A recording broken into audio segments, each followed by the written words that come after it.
يا أيها الذين آمنوا إيمان ولو اتقوا الله ورقي دلنا ولتنظر نفس ما قدمت لغد او دی ګوري هر نفس چې سیلې ګری دی مخکې د سبا د پاره پدېشته حال په کم کې جته پدې کې وېریګه د الله نه او سوچو کې دا عمل په باره کې کم چې دی سبا د پاره لګلې زم چې په دې آیت باندې درس نه درسونه کېږي صرف په دې یو آیت باندې ولتنظر نفس ما قدمت لغد هر نفس دا وګوري چې سبا لپاره سړي ګري ګور د قیامت څنګه راني دې کړل الله سبحانه وتعالى زموږ د پاره یا موږ ته څنګه راني دې کړل وي سبا لپاره سبا قیامت راشي موږ ته سبا ته لګي نو قیامت نږدې د هر انسان لپاره کار چې هغه سوچو کې چې سبا لپاره سړي ګري د سکړي امام ابن کثیر رحمه الله دې آیت په تفسیر کې وایي ای حاسبوا انفسکم قبل ان تحاسبوا مطلب دې آیت دا دی چې ځان سره حساب کتابو کې مخکې دین چې الله تعالی سره حساب کتابو کې وانظروا ماذا ادخرتم لانفسكم من الاعمال الصالحه ليوم معادكم وعرضكم على ربكم او دې ته وګورئ چې تاسو د ځان سره څه ذخیره کړی دا غوړځي لپاره په کوم ورځ چې تاسو رب العالمین ته مخامخ کې دې ایت مطلب دا دی چې ځان لکینه لک ساتله د شپې لږ وخت کې ځان جدا کړ د خلکو نه د دنیا نه او سوچو کې چې تر صبر پر سریږي لکه څنګه چې د دنیا پرس هر ټیم کې د سوچ کې چې ما د دنیا لپاره څه کړی د بچو لپاره ما څومره پیسې ګټلې کړي ته به څنګه زما قرضې به ما څومره پاتې څومره مې ورکړي دي او د پلانې کور به څنګه پوره کوم او دغه ځمکه به څنګه اخلم نو دیسی دا مؤمنان چې کم چې د آخرت سره سوچي نه غوښ لک سات لکینه د آخرت سوچ کوي چې ما د آخرت لپاره سکړي آیا دا کم اعمال چې کوم په دې به وبخلې شم دا کم معاملات چې زما د رب العالمین سره دي آیا دا برابر دي او کنه زما چې کومه طریقه ده د بندګۍ او د عبادتونو آیا دا طریقه د رسول صلی الله علیه وسلم ثابته دا ټک خطا عبادت چې کومه په دې به وبخلې شم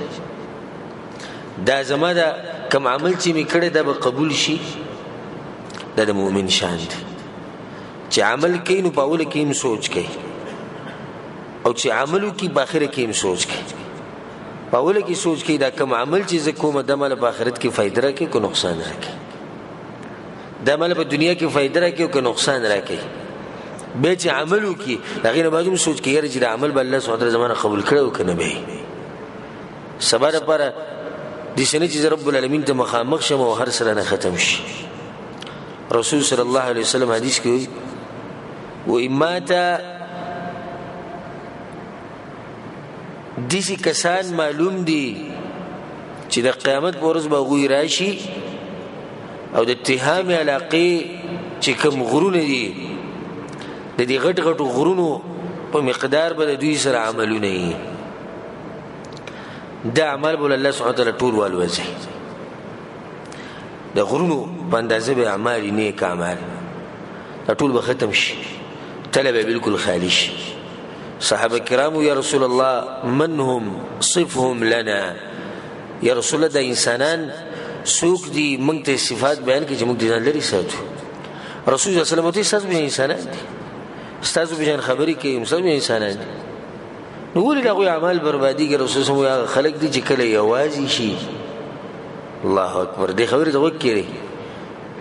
رسول الله دا خلق دي چې کله یوازې شي صرف دی ولای نو بیا د الله د حدود خیال نستی به چې لکه ګناه مخه ورځي کوي لکه یو سړی په موبایل کې سندري لغړ فلمونه د زنانو تصویران د خلکو مخ کې نه او نه ګوري او نه غواړي چې چا په مخ کې دا وینم خو چې شپشي یزان لګاډي کې کور کې سجدي کې کینی به ګوري رسول صلی الله علیه وسلم دغه سړی چې د څومره اعمال کړی دي او ډېر دغه ګومان کړي چې خسړې ما د دې عمل دلاسه د الله د پولی چې د کراس کړي د هغې نه واورېدو په کم ټایم کې کله چې دی والله بس دا خلک دي چې قیامت پر ورځ به دوی تلې خالي پرتي نو سوچ وکړئ ته دې خبرې ته چې زما د اعمال داسې نه چې ته خراب نشي په آخرت کې رسول صلی الله علیه وسلم وی تاسو مفلس پیژنئ مفلس صحابه کرام موږ پیژنو که مفلس غریب سړي ته وایي چې دینار او درهم ورسره نه رسول زموږ ته نه حقیقي مفلس هغه چاته وایي چې قیامت په ورځ به راشي او ده سره به د نیکیانو غرونه نو بیا غریب د څه شي دی غریب وایي د دې شتم هذا وضرب هذا دته کنځلي کړي دي دی وهلی دی د سره دشمني کړې ده د سره دته کنځلي کړي دي دته دا ویلي دته دغه ویلي الله سبحانه وتعالی به وایي چې د نیک اعمال لواله په دې خلکو به تقسیم کړي نه د سره به څه پاتې شي هغه د غرونو په شان نیکیانې چې کومې دا به ختم شي نه اصله حقیقي غریب دا دی چې دې په غټ سوچ کې پروت ته چې ما دا کړي ما دغه کړي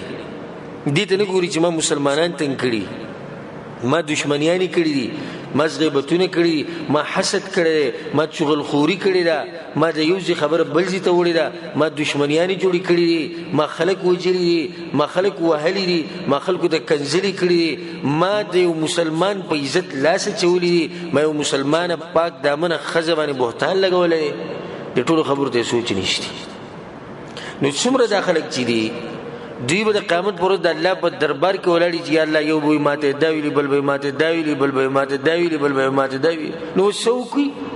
الله سبحانه وتعالى او ملائکه ته وی د دې نیکیان راولي به دوی تقسیم کړي رسول الله صلی الله علیه وسلم نیکیان به ختم شي بیا به کوم څه کسان پاتې الله اکبر نو بیا به الله وی د دغه خلکو د بدیانو نسب بدیان راولي به دې کېږي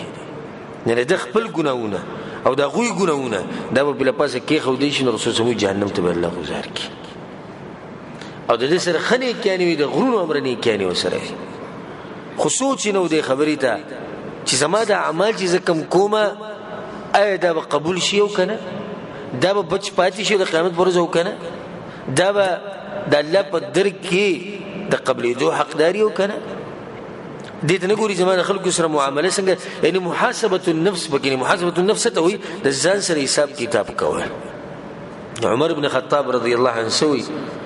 وي حاسبوا انفسكم قبل ان تحاسبوا د ځان سره حساب کتابو کې مخکې د دې چې الله سره حساب کتابو کې وزنوا انفسكم قبل ان توزنوا او خپل ځان وتلی مخکې د دې چې الله تاسو وتلی فإنه أهون عليكم في الحساب غدا أن تحاسبوا أنفسكم اليوم نو د قیامت په ورځ وی کته سو غواړي چې حساب کې حساب کله قیامت په ورځ تاسو غواړي چې حساب کتاب تاسو سره نرم شي او لنډ شي نو نن د ځان سره حساب کتاب وکړئ ته د خپل کوتاهیانی خپل غلطیانی خپل کمزورتیا د په مخامخ شي نو چې ځان سره حساب کو دا بر ترخکاری شي چې راخکاری شي دا به ختمي بیا عمر بن خطاب رضان سوي وتزينوا للعرض الأكبر او ځان تیار ساتي دا ورځي د پر کوم ورځي به تاسو الله ته مخامخ کیږي او به د آیت وي يومئذ تعرضون لا تخفى منكم خافية الله به ورځ به تاسو مخامخ کیږي مات او یو د زریم برابر عمل بم پټ نه پاتې کی هر څه برخکاره کی ځان سره حساب کتاب وکي دا کم جون چې وځي تیروما آیت دا جون دي سي ډېر کې څنګه موږ ته شریعت ویلې دا سوچ د ځان سره وکړه ته د اسلام د لپاره څه کړی ته چې شپې ود کېږي نو ته 24 غنټې تیرې کړې کنه پرون د شپې ته ود شي دا هغه وخت نه واله د اوسه پوری 24 غنټې تیرې شو لکه مثال کې ته شپې ود کېږي په 9 بجې ځه پرون ته 9 بجې ود شي به دغه نه بدن 9 بجې راځي نو 100 غنټې تیرې شوې سلیریش غنټې تیرې شوې و ځان سره دا کېنه او تپوسو کې ځان نه په دې سلیریش غنټو کې ته د اسلام څخه خدمت کړې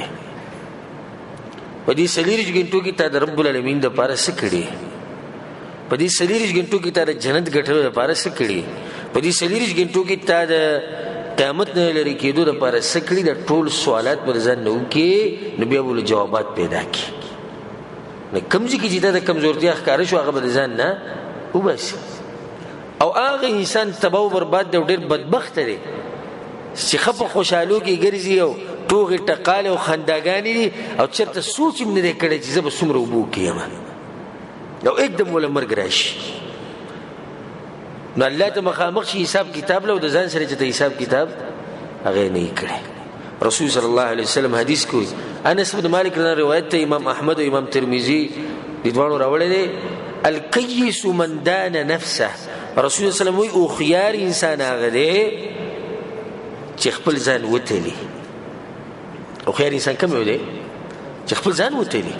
وعمل لما بعد الموت او عملو کې دا ژوند لپاره کوم چې د مرګ نه بعد روان دي. او رسول صلی الله علیه وسلم وی بدبخت انسان هغه دی چې عمل نه کوي نه ځان تلی او صرف ارمانونه ساتي بس. یقیني په څه باندې دی؟ په ارمانونو باندې دی او عمل نشته. نه ځان سره حساب کتاب کوي که نه به کوي؟ چې کله جدا شي نو ځان له کښېنئ ځان سره سوچ وکړئ چې زه څه کوم او څه نه کوم. واتقوا الله او ویریږئ د الله نه. ګوره په دې یو آیت کې الله د یېرې دا خبره دوه پیرې وکړه. ولې دوه پیرې وکړه؟ چې یریږي نه حساب به وکړي او چې نه یریږي نه حساب کتاب به وکړي نشي کولی. اوله کې ته ویریږي د الله نه، بیا وی ویریږي د الله نه. ان الله خبير بما تعملون. یقینا الله خبردار دی باغ عملونو چې تاسو یې کوئ. ولا تكونوا كالذين نسوا الله او مکیږي بشان دا کسانو چې هېر کړی دی الله. الله اکبر. هېر کړی دی الله، سزا ول الله څه ورکړه؟ فانساهم انفسهم. نو الله هېر کړل د دوی نه ځانونه د دوی. یو سړی به وایي چې څنګه اوس مثال کې کافر دی الله ته هېر دی که نه، نو خپل ځان خو ته یاد دی او دې چې که الله وایي ځانونه هېر کړي دي، مطلب دا دی ځانونه یې څنګه هېر کړي دي؟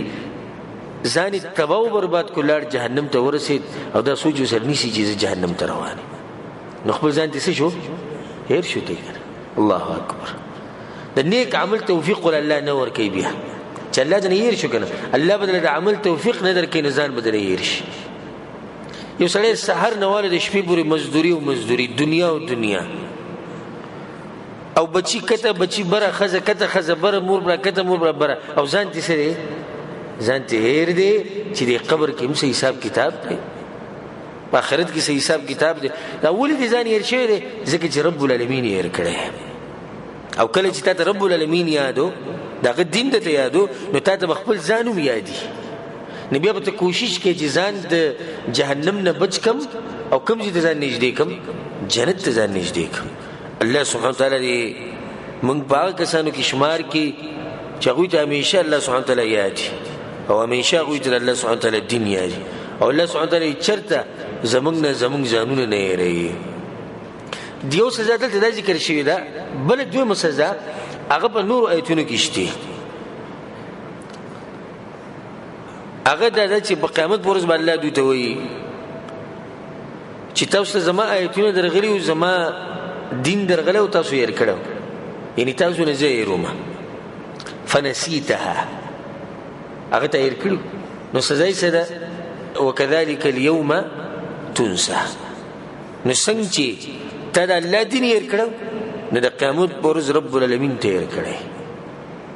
او چې الله سبحانه وتعالی هېر کړي د قیامت په ورځ، نو څوک دی چې تا به بچ کړي د هغه د عذاب نه؟